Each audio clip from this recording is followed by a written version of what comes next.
ఈ palm Sunday అనే సందర్భం ఏంటి? ఏ సందర్భంలో ఆ సంఘటన జరిగింది? ఇప్పుడు మనం తెలుసుకుందాం.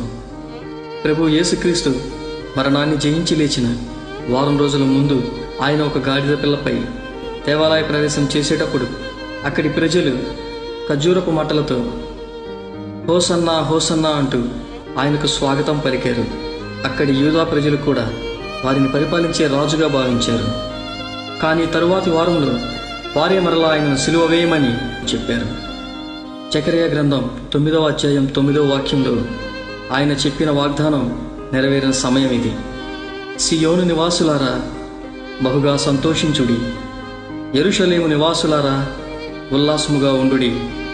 నీ రాజు నీతిపరుడును రక్షణ గలవాడును దీనుడనై గాడిదను గాడిద పిల్లను ఎక్కి నీ యొద్దకు వచ్చుచున్నాడు అనే మాట నెరవేరిన సందర్భం ఇది.